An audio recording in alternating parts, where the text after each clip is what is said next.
Hello dear friends, welcome back to our own YouTube channel Unnati in Zoology. So today in this video tutorial, I will be discussing about the C4 cycle, that is hatch and slack pathway.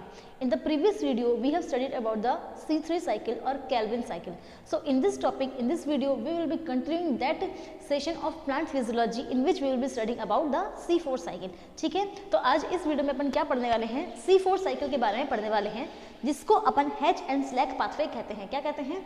Hatch and Slack pathway कहते हैं. तो C4 cycle का ही दूसरा नाम है hatch and Slack pathway. तो आज का जो अपना टॉपिक है वो है C4 साइकिल इन प्लांट्स या फिर C4 पाथवे इन प्लांट्स.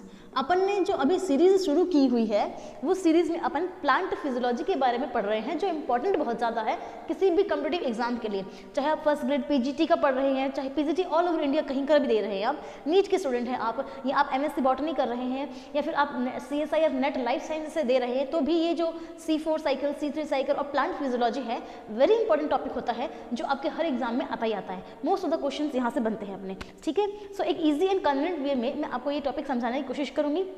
इससे पहले मैंने C3 साइकिल का वीडियो डाला हुआ है, वो आप ज़रूर से वॉच कीजिएगा. और अगर उसमें वो कोई क्वेश्चन क्वेरी या डाउट रहता है या आपको समझ में नहीं आता है तो मुझे बताइएगा. और हाँ, अगर C3 साइकिल आपको समझ में आया है तो टू भी कंटिन्यू करके ये C4 cycle, CAM cycle, C2 cycle जो मैं आगे आपको पढ़ाने वाली हूँ वो भी आपको देखने हैं. ठीक है, तो चलिए आज का टॉपिक है जो Hatch and Slack pathway, C4 cycle अपन शुरू करते हैं. तो देखिए, प्लांट फिजियोलॉजी में कल अपन ने ये देखा था कि सभी के सभी प्लांट्स दुनिया में क्या करते हैं, फोटोसिंथेसिस करते हैं.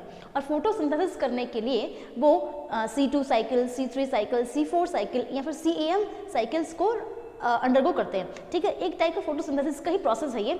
यहाँ पे अपन इसको हैच एंड स्लैक पाथवे इसलिए बोलते हैं क्योंकि हैच एंड स्लैक, ये जो दो साइंटिस्ट है हैच एंड स्लैक, इन दोनों ने मिलकर इस पाथवे की खोज की थी, इसलिए इसको हैच एंड स्लैक पाथवे बोलते हैं. ठीक है, तो चलिए C4 साइकिल होता क्या है ये पढ़ लेते हैं.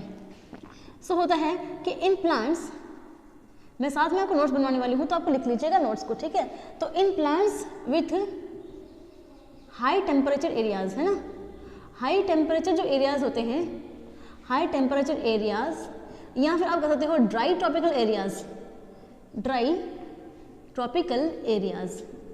भाई जहाँ पे हाई टेम्परेचर है, ड्राई ट्रॉपिकल एरियाज हैं, है ना, तो प्लांट्स आर मॉडिफाइड. तो प्लांट्स क्या होते हैं, मॉडिफाइड होते हैं. मॉडिफाइड फॉर, किस लिए मॉडिफाइड हैं, for maximum CO2 fixation. Maximum CO2 fixation के लिए मॉडिफिकेशन है ताकि जो मोर अमाउंट ऑफ फोटोसिंथेसिस है वो हो सके. ठीक है, टू यील्ड, ये ऐसा क्यों होता है, to yield more results of photosynthesis, ताकि फोटोसिंथेसिस के जो मोर रिजल्ट्स हैं वो बनकर अपने पास आए. ठीक है, देखिए C3 साइकिल के अंदर क्या हुआ था कि C3 प्लांट्स के पास रुबिस्को एंजाइम होता है ना, ये मैंने आपको लास्ट बताया, आपको देखना है. अभी मैं आपको C3 बता रही हूँ. C3 प्लांट्स में क्या है, रुबिस्को एंजाइम होता है. रुबिस्को मतलब राइबोलोज बिसफॉस्फो कार्बोक्सिलेज एंड ऑक्सीजनेज, ये मैंने आपको लास्ट वीडियो में भी बताया था. राइबोलोज बिसफॉस्फो कार्बोक्सिलेज एंड ऑक्सीजनेज, यानी कि रुबिस्को एंजाइम के पास कार्बोक्सिलेशन एंड ऑक्सीडेशन दोनों प्रॉपर्टी होती हैं. ठीक है, इस रुबिस्को एंजाइम के पास क्या होता है, इसके पास कार्बोक्सिलेशन की प्रॉपर्टी भी होती है, कार्बोक्सिलेशन की प्रॉपर्टी भी होती है, एंड क्या आपकी ऑक्सीजनेशन की प्रॉपर्टी भी होती है, ऑक्सीजनेशन की प्रॉपर्टी भी होती है. It means this Rubisco can combine with both CO2 and both O2. ये O2 के साथ भी कंबाइन कर सकता है, ये CO2 के साथ भी कंबाइन कर सकता है ना. और रुबिस्को अगर CO2 के साथ कंबाइन करता है तो जो सिंथेसिस होगा वो होगा फोटोसिंथेसिस, है ना, जो अपना मेन पाथवे है, जो इंपॉर्टेंट है, जो अपन ने पढ़ भी लिया है. लेकिन अगर ये O2 से, रुबिस्को एंजाइम O2 से मिलता है, रुबिस्को एंजाइम अगर O2 से कंबाइन करता है तो जो पाथवे होता है वो अपना फोटो रेस्पिरेशन कहलाता है. फोटो रेस्पिरेशन कहलाता है, जो कि एक वेस्टफुल पाथवे है और कोई काम का भी नहीं है ना. तो रुबिस्को के पास दोनों एक्टिविटीज होती है, कार्बोक्सिलेशन और ऑक्सीजनेशन की भी. बट क्या होता है, C3 प्लांट्स का तो ये चीज़ है, लेकिन अपन C4 प्लांट्स क्यों पढ़ रहे हैं, मॉडिफिकेशन क्यों हुआ ये C4 प्लांट्स में, क्योंकि जो प्लांट्स ड्राई ट्रॉपिकल एरियाज में रहते हैं, देखो मैंने लिखा है हाई टेम्परेचर वाला एरिया होना चाहिए या फिर ड्राई ट्रॉपिकल एरियाज होने चाहिए, है ना. तो हाई टेम्परेचर वाले एरियाज और ड्राई ट्रॉपिकल एरियाज में जो प्लांट्स उगते हैं उनके अंदर क्या होता है, CO2 को मोर अमाउंट में फिक्सेशन करने के लिए रुबिस्को एंजाइम नहीं करता है ये काम, बट जो फर्स्ट एंजाइम या फर्स्ट जो आपका कह सकते हो स्टेबल प्रोडक्ट बनेगा वो 4 कार्बन का बनेगा, और जो फर्स्ट एंजाइम यहाँ पे रुबिस्को ना होकर जो फर्स्ट एंजाइम जो कार्बोक्सिलेशन की प्रॉपर्टी रखेगा या फिर कार्बन का फिक्सेशन कराने की प्रॉपर्टी रखेगा, CO2 को अपने साथ कंबाइन करने की प्रॉपर्टी रखेगा, वो यहाँ पे पेप कार्बोक्सिलेज एंजाइम होने वाला है। That is the most important part. C3 में रुबिस्को एंजाइम था, लेकिन C4 प्लांट्स में जो फर्स्ट एंजाइम है इंपॉर्टेंट वो अपना है PEP, PEP carboxylase. PEP carboxylase वो एंजाइम है जो C4 प्लांट्स में क्या करेगा, PEP carboxylase is the enzyme जो क्या करेगा, फिक्सेस द CO2, ये CO2 को फिक्स करेगा in the form of bicarbonate ions. किस रूप में करेगा ये, in the form of bicarbonate ions, bicarbonate ions के रूप में करेगा, जो कि आपको H2CO3- का फॉर्मूला होता है इस बाइकार्बोनेट आयन का। ठीक है, ये चीज़ मैंने यहाँ पे इसलिए बताई है आपको क्योंकि हम ये देख रहे हैं कि प्लांट्स में इवोल्यूशन ऑफ C4 साइकिल कैसे हुआ। तो ऐसे हुआ कि भाई प्लांट्स जो हाई टेम्परेचर में रहे हैं, ड्राई ट्रॉपिकल एरियाज में रहे हैं, वहाँ पे ज़्यादा अमाउंट ऑफ CO2 को फिक्स करना है, इसीलिए ज़्यादा अमाउंट ऑफ CO2 को फिक्स करने के लिए ज़्यादा अमाउंट ऑफ उनको ये चाहिए कि हमको O2 से जो कॉम्बिनेशन है ना वो ना हो, बिकॉज O2 वाला जो कॉम्बिनेशन प्रोसेस है वो एक वेस्टफुल प्रोसेस है जो कि फोटो रेस्पिरेशन है, जो मैंने अपने प्रीवियस वीडियो में बताया भी है। ठीक है, और फोटोसिंथेसिस हो रहा है कब, जब high amount of CO2 concentration मिल रही है, तब हाई टेम्परेचर में और हाई O2 कंसंट्रेशन में फोटो रेस्पिरेशन ही होगा। मतलब मैंने क्या बोला अभी कि अगर हाई O2 कंसंट्रेशन हुआ है ना और हाई टेम्परेचर हुआ तो इस दौरान क्या होगा, हाई टेम्परेचर पर O2 के साथ फोटो रेस्पिरेशन होगा। अपने सेम यहाँ भी तो यही लिखा है कि हाई टेम्परेचर है, लेकिन अगर हाई टेम्परेचर हुआ तो ज़्यादातर तो होना चाहिए क्या, फोटो रेस्पिरेशन, वो हमें कराना नहीं है, इसीलिए प्लांट्स अपने आप को मॉडिफाई करते हैं in the form of this.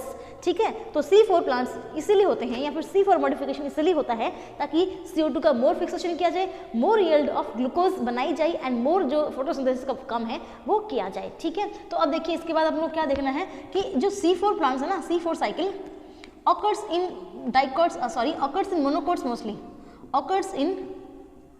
monocots mostly, monocots में होता है ज़्यादातर। ठीक है, हाँ ऐसा नहीं है कि जो आपके डाइकॉट्स है उनमें नहीं होता, उनमें भी होता है, बट मोनोकोट्स में ज़्यादातर देखा जाता है। ठीक है, फिर ये क्या है, ये स्पेसिफिक या फिर आप स्पेशली मॉडिफाइड पाथवे बोल सकते हो, है ना, ये एक स्पेशली मॉडिफाइड पाथवे है। ठीक है, ये अच्छा, ये स्पेशली मॉडिफाइड क्यों है, ताकि जो मोर अमाउंट ऑफ ग्लूकोज जो है वो बन पाए। तो ये स्पेशली मॉडिफाइड पाथवे होता है किसके अंदर, मोस्टली अपने लिख दिया है मोनोकोट्स के अंदर, इन एंजियोस्पर्म्स। ठीक है, और एंजियोस्पर्म्स के अंदर ये ज़्यादातर मतलब जो तो है ही एंजियोस्पर्म्स में होना है। ठीक है, इसके बाद यहाँ पे आप देखना है कि C4 प्लांट्स के पास स्पेशल एडेप्टेशन होने हैं। C4 प्लांट्स के पास क्या होना चाहिए, स्पेशल अडेप्टेशंस होने चाहिए। स्पेशल अडेप्टेशंस, भाई अगर स्पेशल पाथवे है, स्पेशल काम कर रहा है, तो ऐसे प्लांट्स में अडेप्टेशन भी तो स्पेशल होने चाहिए ना, कुछ तो अलग होना चाहिए। तो वो जो स्पेशल अडेप्टेशन होगा वो क्या होगा, वो होगा कि उनके पास होगी प्रेजेंस ऑफ क्रैन्स एनाटॉमी। ऐसे प्लांट्स के पास क्रैन्स एनाटॉमी होना बहुत ज़रूरी है। This is the very important thing कि C4 साइकिल करने के लिए किसी भी प्लांट को क्रैन्स एनाटॉमी में होना बहुत ज़रूरी है। And what is Kranz anatomy? Kranz anatomy का मतलब होता है कि वैस्कुलर बंडल्स के बाहर मेसोफिल सेल्स के पहले एक एक्स्ट्रा सेल का शीट पाया जाएगा, that is called bundle sheath cells. चलिए डायग्राम से देखते हैं तो आपको समझ में आ जाएगा। जैसे आपको पता है लीफ के अंदर बीचों बीच में क्या होते हैं भाई, ये वैस्कुलर बंडल्स हैं।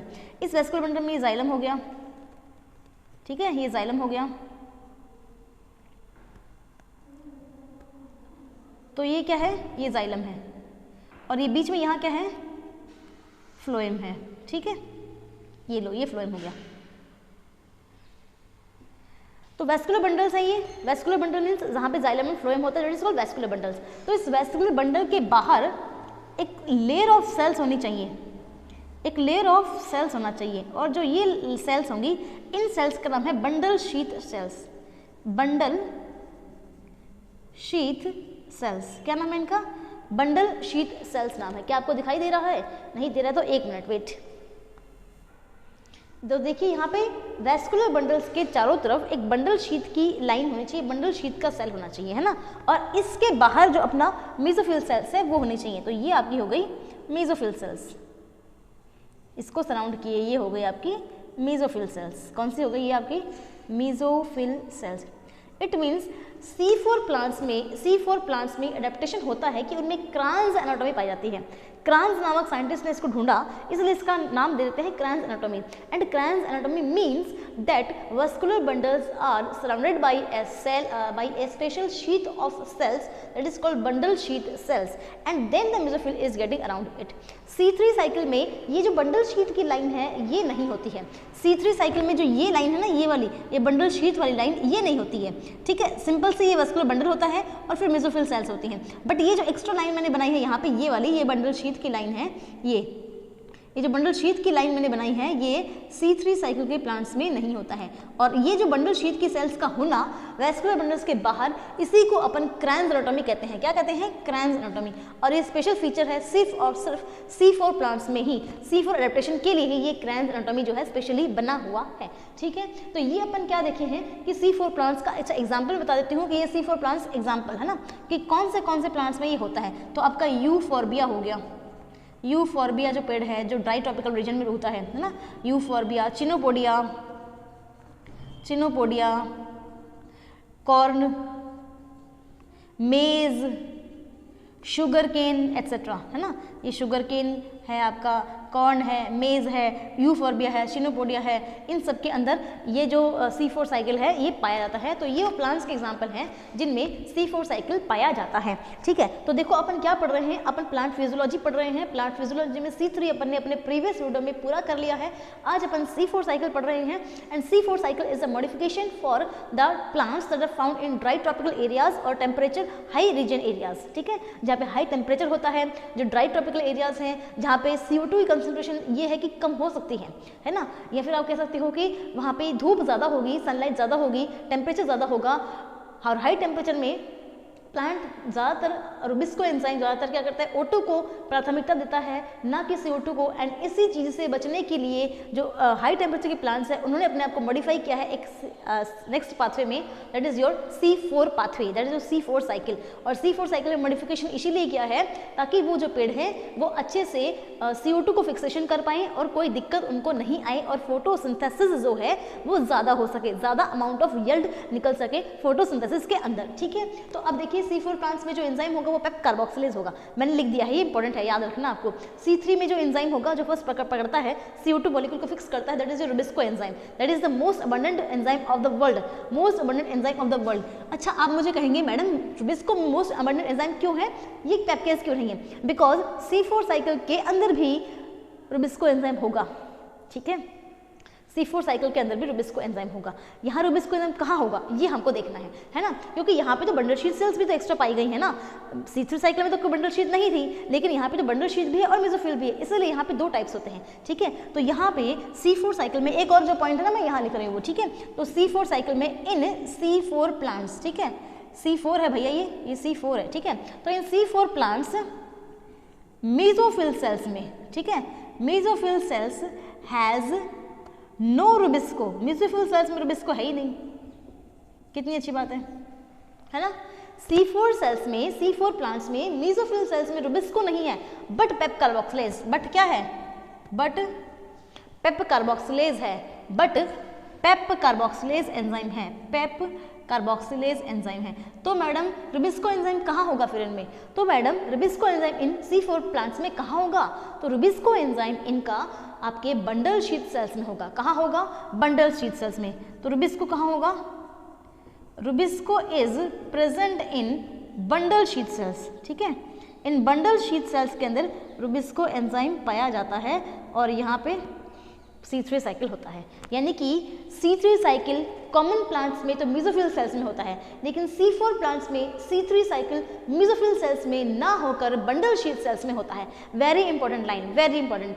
एक बार आप इसको बैक करके वीडियो को देखिएगा और ये लाइन को समझने की कोशिश कीजिए। आई एम रिपीटिंग अगेन, आराम से एक बार फिर से मैं रिपीट कर देती हूँ कि C3 साइकिल जो है वो C4 प्लांट्स में बंडल शीट सेल्स में चलता है, लेकिन नॉर्मली जो प्लांट्स होते हैं, जो C3 प्लांट्स हैं, उनमें C3 साइकिल मेसोफिल सेल्स में होता है। क्या समझ में आया? C4 प्लांट्स में मेसोफिल सेल्स में रुबिस्को एंजाइम नहीं है और रुबिस्को एंजाइम नहीं होने की वजह से इन मेसोफिल सेल्स में C3 साइकिल नहीं चलेगा, बट C3 साइकिल यहाँ पे इन बंडल शीट सेल्स में चलेगा क्योंकि रुबिस्को एंजाइम यहाँ है। ठीक है। तो ये जो बातें अभी अपन ने बोर्ड पे लिखी हैं, these are the important points और द इम्पॉर्टेंस और the modifications of a plant for being a C4 plant. C4 plant होने के लिए जो मॉडिफिकेशंस होते हैं, जो C4 होने के लिए कैरेक्टरिस्टिक्स चाहिए, वो अपन ने ये पढ़े हैं। अब अपन C4 पाथवे जो है स्पेशली शुरू करने वाले हैं, तो वीडियो में बने रहना है आपको। और हाँ, समझ में आ रहा है तो लाइक कर दीजिए और सब्सक्राइब तो ज़रूर कर लीजिए चैनल पे नए हैं तो, क्योंकि ऐसे ही और अच्छे और अमेजिंग वीडियोस आपको मिलने वाले हैं विथ नोट्स। ठीक है, कर दिया लाइक? अब लाइक कर दिया है तो चलो आगे बढ़ते हैं, और हाँ नहीं करा तो प्लीज़ कर देना, है ना, और लाइक कर दीजिए। और जिनको नहीं समझ में आता है ये C4 साइकिल, जिनको दिक्कत होती है, उनको भी आपको ये वीडियो ट्रांसफर करना है, सेंड करना है, ताकि उनके भी क्वेरीज एंड क्वेश्चंस, डाउट्स जो भी स्टूडेंट्स हैं, लर्नर्स हैं, उन तक पहुँच जाए। ये आपकी जिम्मेदारी है। ठीक है, पढ़ाना मेरी जिम्मेदारी है, समझाना आपको मेरी जिम्मेदारी है, आपको समझ में आ जाए, आपको याद हो जाए विथ तुरंत अपने साथ साथ में, वो मेरा रिस्पॉन्सिबिलिटी है। बट एक जिसको नीड है, जिसको ये चीज़ें समझ में नहीं आती, उस तक ये वीडियो पहुंचाना आपकी जिम्मेदारी है। ठीक है, चलिए आगे। अब C4 साइकिल को अपन डिस्क्रिप्टिव मोड में, या फिर अपन कह सकते हैं कि डायग्रामेटिक व्यू में पढ़ते हैं, ताकि आपको इजीली समझ में आ जाए। ओके, तो चलिए आगे C4 साइकिल जो अपन पढ़ रहे हैं उसको कंटिन्यू करते हैं, और अभी अपन डिस्क्रिप्टिव मोड में देखते हैं कि C4 साइकिल कैसे होता है in mesophyll cells and bundle sheath cells. अभी तक आपको ये समझ में आ गया है कि C4 प्लांट्स के अंदर जो है ना, दो चीज़ें होती है। एक तो होती है मेसोफिल सेल्स, तो मैं ये बना रही हूँ आपकी मेसोफिल सेल। ये क्या है? आपकी मेसोफिल सेल है। ये इसका प्लाज्मोडेस्माटा है। और ये जो मैंने नीचे यहाँ बनाई है,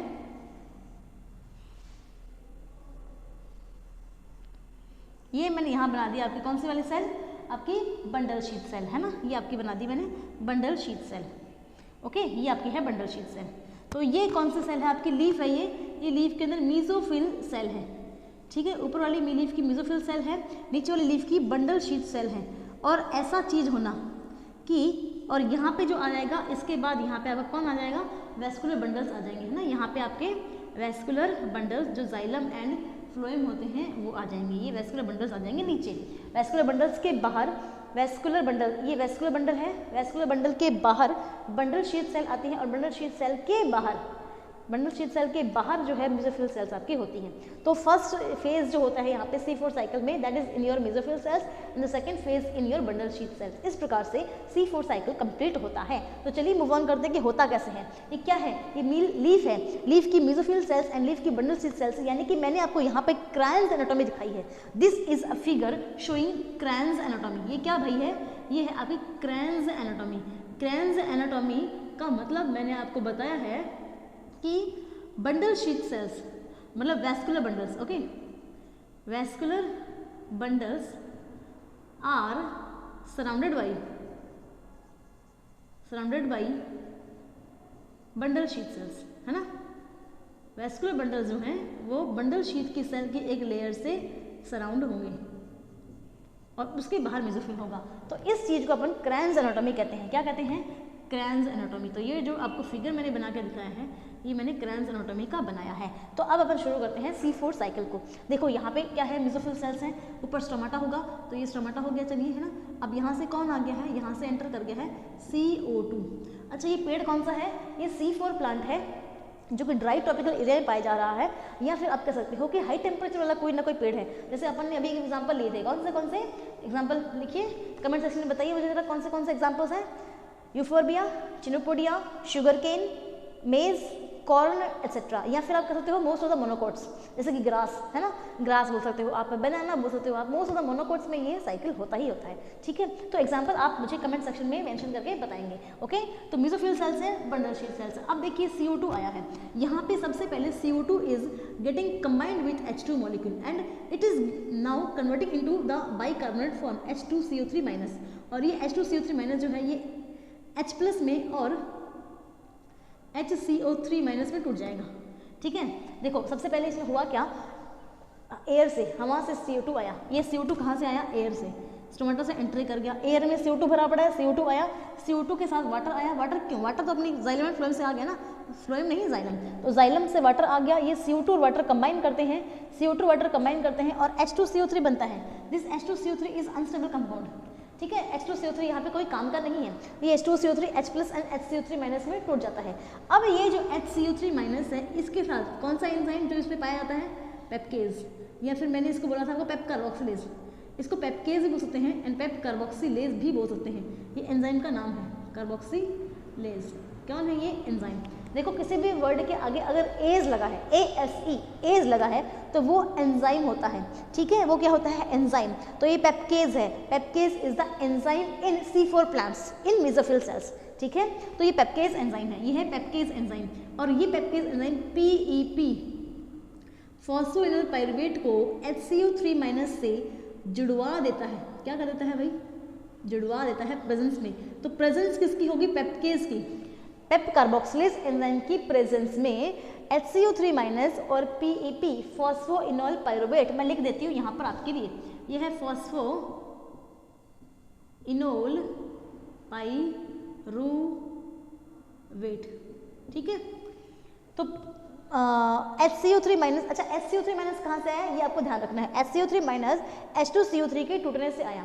ये बाइकार्बोनेट आयन है, और बाइकार्बोनेट आयन जब टूट जाएगा, स्प्लिट कर जाएगा, तब ये होगा। और CO2 को फिक्स यहाँ पे किसने किया है, ये CO2 में फर्स्ट बन रहा है, but this is your unstable product. इसको अपन गिनते नहीं है क्योंकि ये अनस्टेबल प्रोडक्ट है। तो स्टेबल प्रोडक्ट क्या बनेगा मैडम, तो क्या बनेगा, स्टेबल प्रोडक्ट। तो देखिए HCO3 और पेप्केज जब मिलेंगे तो फर्स्ट स्टेबल प्रोडक्ट बनेगा आपका OAA, ऑक्सैलो एसिटिक एसिड। क्या बनेगा, ऑक्सैलो एसिटिक एसिड। ये 4 कार्बन का है, 4 कार्बन का है, साथ में याद रखना है स्टेबल है, 4 कार्बन का है, स्टेबल है, ऑक्सैलो एसिटिक एसिड इसका नाम है। तो मैं यहाँ पे इसको गोला कर देती हूँ और नाम लिखती हूँ नीचे, ऑक्सैलो एसिटिक एसिड, ये बन गया। This is your first product of C4 cycle. C4 cycle में ये है वो पहला प्रोडक्ट, इसी की वजह से इसका नाम है C4 साइकिल। C3 साइकिल का नाम C3 इसलिए था क्योंकि पहला कंपाउंड जो बन रहा था CO2 फिक्सेशन से, वो बन रहा था, बताइए जरा, PGA, फॉस्फोग्लिसरिक एसिड। अगर आपने पढ़ा है ना मेरा पिछला वाला वीडियो, तो ही आप आंसर बता पाएंगे। हाँ, अगर आपको आता है, आपने पहले से पढ़ा हुआ, आपको समझ में आ रखा है, तो आप कमेंट सेक्शन में मेंशन कर दीजिए कि कौन सा एंजाइम था C3 साइकिल के अंदर जो फिक्सेशन ऑफ CO2 करवा रहा था, और क्या यहाँ पे प्रोडक्ट बन रहा था, और C3 को C3 क्यों कहते हैं, ठीक है। तो यहाँ पे अपन पढ़ रहे हैं C4 cycle, and C4 cycle is called C4 cycle because the first product is oxalo acetic acid, 4 carbon compound.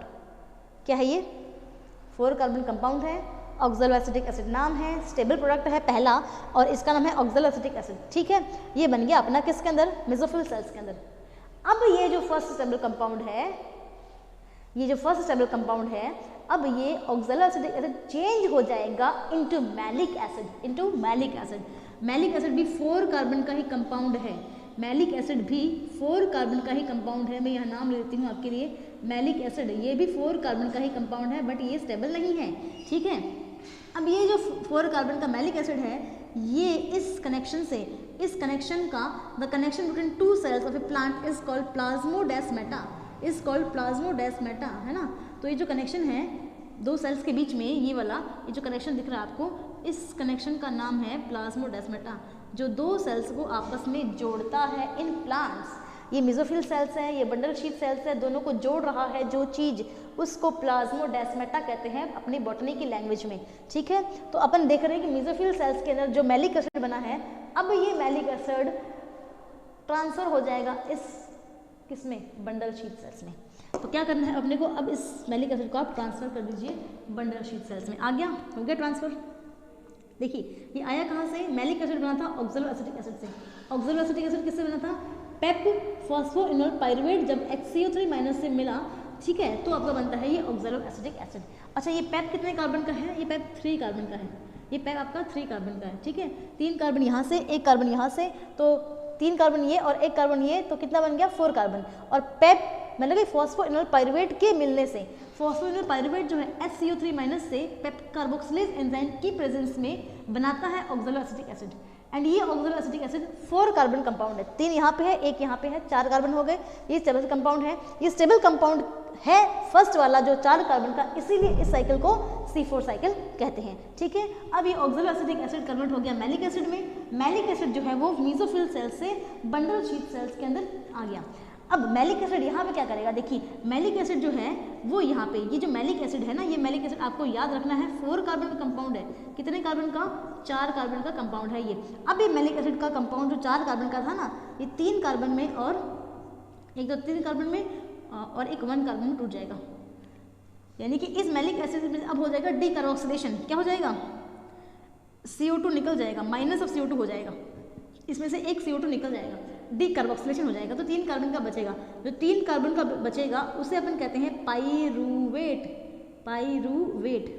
और जो 1 कार्बन का बचा है ये है CO2, ठीक है, ये 1 कार्बन का अलग हो जाएगा। और ये जो 1 कार्बन का है ये CO2, ये CO2 अब यहाँ पे कौन है, रुबिस्को एंजाइम है, रुबिस्को एंजाइम है इसकी बंडल शीट सेल्स में। और रुबिस्को एंजाइम इसको ले लेगा CO2 को और क्या करवा देगा, C3 साइकिल करा देगा। क्या करवा देगा, C3 साइकिल करवा देगा। यहाँ इसकी C3 साइकिल होगी, ठीक है, यहाँ इसकी CO2 की C3 साइकिल होगी। और ये CO2 जो इससे निकला है ना, this step is called D carboxylation step. इस स्टेप का नाम है डी कार्बोक्सिलेशन स्टेप। इस स्टेप का नाम क्या है भाई, इस स्टेप का नाम है डी कार्बोक्सिलेशन स्टेप, ठीक है। तो देखिए हुआ क्या है, CO2 आई, ठीक है, CO2 प्लस H2 हुआ, CO2 और H2 मिल गया तो H2CO3 बन गया। अनस्टेबल कंपाउंड है, पहला कंपाउंड है लेकिन अनस्टेबल है। फिक्स तो CO2 को यही कर रहा है लेकिन ये अनस्टेबल है, टिकता नहीं है, तुरंत H plus and HCO3 minus में टूट जाता है। और HCO3 फिर पेप से मिलता है, पेप की प्रेजेंस में ऑक्सैलिक एसिड बनाता है। ऑक्सैलिक एसिड अपने आप को कन्वर्ट करता है मैलिक एसिड में। मैलिक एसिड फिर मेसोफिल सेल से बंडल शीट सेल्स में कन्वर्ट होता है, आ जाता है। और मैलिक एसिड जो है वो 4 कार्बन का है, ये टूट जाता है 3 कार्बन के कंपाउंड में अलग और 1 कार्बन के में अलग। तो 3 कार्बन का अलग हो गया, 1 कार्बन का अलग हो गया। ये जो 1 कार्बन हुआ है ये 1 कार्बन CO2 मॉलिक्यूल होता है। और CO2 मॉलिक्यूल फिर रुबिस्को एंजाइम इसको ले लेता है, रुबिस्को एंजाइम CO2 मॉलिक्यूल को ले लेता है एंड C3 साइकिल को मूव ऑन कराता है। जो C3 साइकिल अपन पीछे पढ़ चुके हैं वहाँ वो का वो सेम यहाँ पे होगा, ठीक है। और ये जो पाइरूवेट है, अब ये पाइरूवेट क्या करेगा, कुछ भी नहीं करेगा, सीधा का सीधा चला जाएगा इस अपने इस मूव कर जाएगा। पाइरूवेट जो है ना 3 कार्बन का है, ये 3 कार्बन का कंपाउंड बंडल शीट से मेसोफिल सेल से मूव कर जाएगा। और ये जो पाइरूवेट है और बाद में ये पाइरूवेट PEP फिर से रीजनरेट कर लेगा, है ना, फिर से रीजनरेट कर लेगा। तो यहाँ पे जो है स्टेप 1 हो रहा है आपका कौन सा, CO2 फिक्सेशन। ये है आपका CO2 fixation step 1 of C4 cycle. Second step है ये डीकार्बोक्सिलेशन और थर्ड स्टेप है ये रीजनरेशन। थर्ड स्टेप है ये regeneration, regeneration, this is generation. Regeneration किसका हो रहा है, यहाँ पे PEP का हो रहा है। जैसे C3 साइकिल के अंदर रीजनरेशन रुबिस्को का हुआ था, वैसे ही सेम C4 साइकिल में रीजनरेशन पेप का होता है, फॉस्फोइनोल पाइरूवेट का होता है, ताकि जो ये साइकिल है वो वापस से रिपीट हो सके। अगले साइकिल में यही PEP तो इस HCO3 से मिलेगा और ये साइकिल कंटिन्यू करवाएगा, ठीक है। तो ये है आपका C4 cycle, that is your hatch and Slack pathway. यहाँ पे हो क्या रहा है, आपने देखा है कि यहाँ पे CO2 को फिक्स किया जा रहा है इनडायरेक्टली। C3 साइकिल जो रुबिस्को एंजाइम है, रुबिस्को एंजाइम के पास ऑक्सीजनेज प्रॉपर्टी होती है। इसकी वजह से रुबिस्को क्या करता है, O2 को ज़्यादा पसंद करता है, CO2 को कम पसंद करता है। और O2 को लेने की वजह से अगर रुबिस्को O2 को ले लेगा तो वो कैल्विन साइकिल नहीं करेगा, C3 साइकिल नहीं करेगा। और जैसा कि आपको पता है C3 साइकिल जो है वो मोस्ट इंपॉर्टेंट है। अगर वो नहीं होगा तो फोटोसिंथेसिस का कोई मकसद ही नहीं है, कोई होगा ही नहीं, ग्लूकोज जो है वो बनेगा ही नहीं, है ना। इसीलिए रुबिस्को एंजाइम की एफिशिएंसी टुवर्ड्स CO2 बढ़ाने के लिए, ताकि रुबिस्को एंजाइम सिर्फ CO2 को ही ले, O2 को ना ले, है ना, CO2 को ज़्यादा ले और ज़्यादा अमाउंट में फोटोसिंथेसिस कराए। इसीलिए जो प्लांट्स हैं ड्राई ट्रॉपिकल एरियाज़ वाले जहाँ पे हाई टेम्परेचर है ना, वहाँ पे मॉडिफिकेशन पाया जाता है प्लांट्स में C4 के रूप में। एंड C4 इसीलिए C4 है क्योंकि यहाँ पे जो फर्स्ट स्टेबल प्रोडक्ट बनेगा वो आपका क्या बनेगा, ऑक्सैलो एसिटिक एसिड बनेगा, जो कि 4 कार्बन का होगा, ठीक है। तो ये अपन ने देखा है अभी C4 साइकिल। एक बार फिर से मैं आपको समझाने की कोशिश करूंगी, बहुत ही धीरे से, प्यार से, आराम से समझने की कोशिश कीजिएगा। और हाँ, रिवाइंड करके एक बार ज़रूर देखना आपको, ताकि दोबारा आपको समझ में आ जाए। नहीं समझ में आ रहा है तो प्लीज़ आप मुझे बताइएगा ज़रूर, ठीक है, क्योंकि मैंने अपनी तरफ से पूरी कोशिश की है आपको ईजिली एंड कन्वीनियंटली समझाने की। अभी भी अगर आपको नहीं समझ में आता, डाउट आता है, तो मैं अपना जो ये तरीका है इसको चेंज करके भी आपको बता सकती हूँ, दूसरे मेथड से भी। तो आप मुझे ज़रूर से मेंशन कीजिएगा अगर आपको समझ में नहीं आता है तो। चलिए एक बार फिर से देख लेते हैं, रिवाइज कर लेते हैं इस टॉपिक को, फिर अपना जो C4 साइकिल आज के लिए पूरा हो चुका है, ठीक है। तो देखो क्या है, इसको हैच एंड स्लैक पाथवे बोलते हैं, C4 पाथवे बोलते हैं। देखिए यहाँ पे क्या हो रहा है, एयर से जो CO2 आ रही है उस CO2 के साथ H2O मिल रहा है, ठीक है, H2O मिल रहा है। CO2 और H2O के मिलने की वजह से फर्स्ट प्रोडक्ट H2CO3 बन रहा है। H2CO3 बन तो रहा है लेकिन ये अनस्टेबल है, अनस्टेबल है इसलिए इसका कोई काम नहीं है, तो ये टूट जा रहा है, तुरंत टूट जा रहा है। किसमें, H प्लस में एंड HCO3 माइनस में। H प्लस तो प्रोटॉन है, प्रोटॉन पड़ा रहेगा, कुछ नहीं करेगा, ग्रेडियंट को बढ़ाने का हेल्प करेगा। और फिर HCO3 माइनस जो है वो पेप कार्बोक्सिलेज एंजाइम की प्रेजेंस में, पेप कार्बोक्सिलेज एंजाइम की प्रेजेंस में PEP को ये दोनों मिल जाते हैं, इस एंजाइम की प्रेजेंस में। HCO3 और पेप मिलते हैं, फॉस्फोइनोल पायरुवेट मिलता है, 3 कार्बन का कंपाउंड है, 1 कार्बन यहाँ से आया, बन गया 4 कार्बन का ऑक्सैलो एसिटिक एसिड। यहाँ पे एंजाइम जो था ये था पेप कार्बोक्सिलेज, वेरी इंपॉर्टेंट है। C4 में पहला एंजाइम जो है वो यही होता है, पेप कार्बोक्सिलेज, जो आपको ध्यान रखना है, बहुत इंपॉर्टेंट है, ठीक है। फिर HCO3 और PEP के मिलने से बना 4 कार्बन का ऑक्सैलो एसिटिक एसिड जो कि स्टेबल था। फिर ऑक्सैलो एसिटिक एसिड से बन गया मैलिक एसिड, ठीक है। मैलिक एसिड 4 कार्बन का है, लेकिन ये मैलिक एसिड अब मीजोफिल सेल से, मीजोफिल सेल ही तो है ये, मीजोफिल सेल से ये मैलिक एसिड आ जाएगा किसमें, बंडल शीथ सेल्स में। बंडल शीथ में कहाँ से आया, plasmodesmata. What is plasmodesmata? The connection between two cells that connects the cytoplasm of the two cells, है ना। दो सेल्स के साइटोप्लाज्म को कनेक्ट करने वाला connection is called plasmodesmata that allows the diffusion of cytoplasm substances very easily and conveniently. Okay, तो plasmodesmata से malic acid यहाँ आ गया, ये 4 कार्बन का था।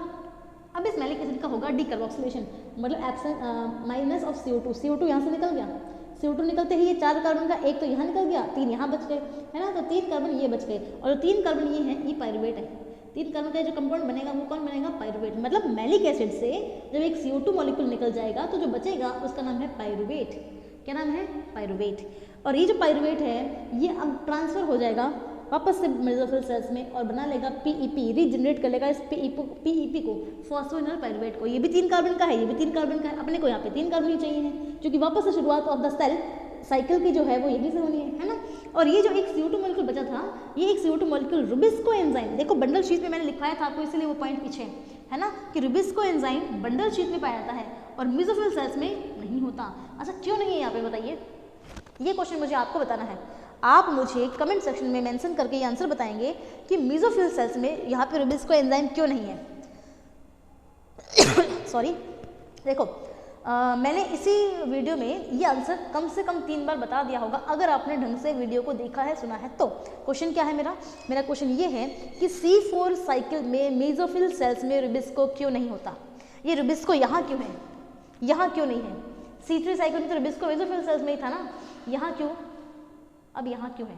और यहाँ पे ये रुबिस्को C3 साइकिल करा रहा है, C3 साइकिल हो तो यहाँ भी रहा है, लेकिन यहाँ क्यों हो रहा है, यहाँ क्यों नहीं हो रहा, ये आपको आंसर मुझे देना है, ठीक है। कमेंट सेक्शन में ज़रूर से आंसर आप बताएंगे अगर आपने ये वीडियो इस पॉइंट तक देखा है तो, ठीक है। ये है आपका पूरा का पूरा Krebs cycle, sorry C4 cycle, और जिसे अपन हेड स्लैग पाथवे कहते हैं। ऐसे पेड़ों में स्पेशल एनाटॉमी पाई जाती है जिसे अपन क्रांस एनाटॉमी कहते हैं। एंड क्रांस एनाटॉमी का मतलब है आपका वैस्कुलर बंडल्स के बाहर एक बंडल शीट एक्स्ट्रा लेयर पाई जाएगी मेसोफिल सेल्स के पहले, ठीक है। और ये किस में होता है, मोस्ट ऑफ द मोनोकोट्स में। एग्जाम्पल जो ग्रास है, शुगर केन है, मेज है, कॉर्न है, यूफोर्बिया है, चिनोपोडिया है, 5-7 मैंने एग्जांपल्स आपको दे दी हैं, ठीक है। ये है C4 साइकिल, आई होप आपको समझ में आया होगा। इससे बेनिफिट ये हुआ, इस C4 साइकिल को पेड़ क्यों कर रहे हैं, क्योंकि इससे प्रॉफिट ये हो रहा है कि प्लांट्स जो है ज़्यादा अमाउंट में CO2 को फिक्स कर पा रहे हैं और ज़्यादा अमाउंट में ग्लूकोज को बना पा रहे हैं और ज़्यादा फूड बन रहा है, यानी कि photosynthesis efficiency is more in this plants, ठीक है। यही इसका प्रॉफिट है और यही इसी वजह से ये C4 साइकिल होता है, ठीक है।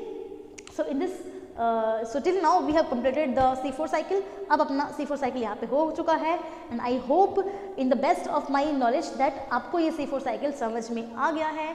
जो भी अगर आप BSc के बच्चे हैं, MSc के बच्चे हैं, लाइफ साइंस के स्टूडेंट हैं या फिर कहीं और से कुछ भी एग्जाम देने वाले लर्नर हैं, समझ में आया है तो आपको प्लीज़ थम्स अप करके लाइक देना है ताकि मुझे मोटिवेशन मिले, मुझे समझ में आए कि आप लोगों को समझ में आ रहा है, जिससे मैं और अच्छे और ऐसे ईजी वीडियोज़ आपके लिए बना पाऊँ।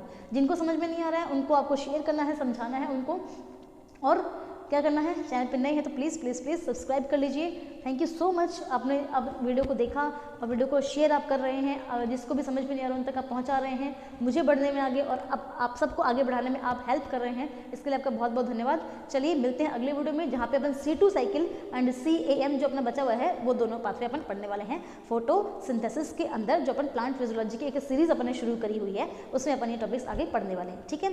मिनरल अब्जॉर्प्शन का जो टॉपिक है प्लांट फिजियोलॉजी में वो मैंने मेरे इसी यूट्यूब चैनल उन्नति इन ज़ूलॉजी पे कराया हुआ है, मिनरल न्यूट्रिशन वाला, ठीक है। वो आप वहाँ से देख लीजिएगा। नहीं समझ में आता है प्लेलिस्ट में जाकर चेक कर लीजिए, नहीं समझ में आता है तो आप मुझे बताइए, मैं अगेन वो लाइव सेशन आपके लिए ले आऊँगी, ठीक है। और विटामिन्स भी मैंने यहाँ पे कराया हुआ है, वो भी आपको देखना है। तो चलिए आज के लिए बहुत है, थैंक यू सो मच। पढ़ते रहिए, बढ़ते रहिए आगे, और हाँ कीप सेफ, बी अलर्ट, और सबके साथ सबके विकास करते रहिए। थैंक यू सो मच, मिलेंगे अगले वीडियो में, तब तक के लिए take care, be safe, be alert, पढ़ते रहिए और आगे बढ़ते रहिए।